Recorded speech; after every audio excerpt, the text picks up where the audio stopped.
Want to know what a cap rate is in real estate and how to actually use it? Well, stick around because at the end of this video, you're going to know exactly how to use a cap rate and how it's used in the real estate investment industry.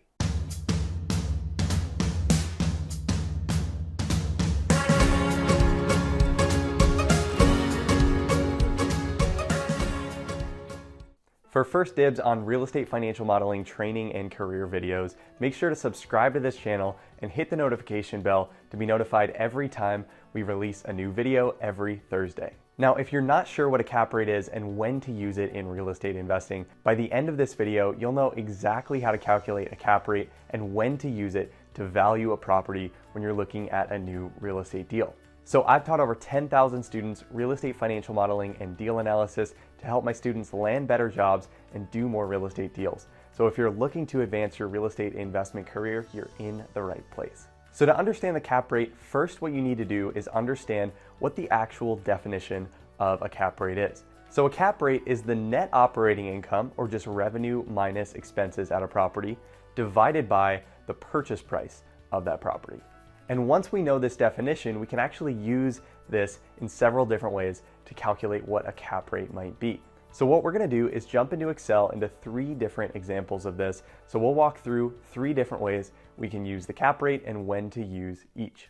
All right, so now let's go over 3 specific examples of how we're going to use the cap rate to calculate our valuation, our NOI, and ultimately our returns. So let's start with scenario number 1. And scenario number 1 is if you have the net operating income and the purchase price and you want to solve for what that cap rate is. So like we talked about, the cap rate is just that net operating income divided by our purchase price. So if I go down to my cap rate cell in cell C5 and hit F2, you can see I'm just taking C3 divided by C4. So that's that NOI divided by my purchase price. Now, what if you're in a situation where you only have the cap rate and the purchase price? So a broker comes to you and says, I have a deal for you. We're asking for $5.5 million from the buyer, and the cap rate is 4.75%. And you want to figure out what that net operating income is going to be in year 1.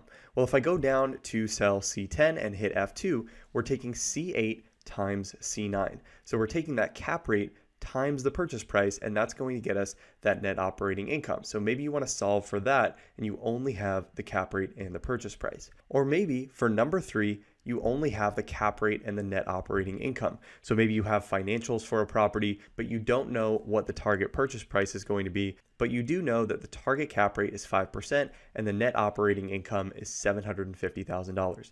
Well, if we go down to cell C15 and hit F2, we're just taking C14 divided by C13. So if we take that net operating income divided by the cap rate, we're going to get our purchase price of $15 million. So if you have 2 of these 3 variables, you can use the cap rate calculation to really come up with what your cap rate is, what your net operating income is, or what your purchase price is going to be. All right, so now you know exactly what a cap rate is, and you know when to use it when you're looking to value a commercial real estate investment property. But how do you actually build out the cash flows of a real estate financial model in order to use these cap rates? Well, I've put together a free real estate financial modeling crash course, and you can grab that through the link in the description below. So if you want to take your real estate financial modeling skill set to the next level, I'd love to have you join us. Now, if you like this video, please let me know by hitting that like button, subscribing to the channel, and share this video with anyone you think could benefit from this information. So thanks so much for being here. I hope this was helpful for you, and I'll see you in the next video.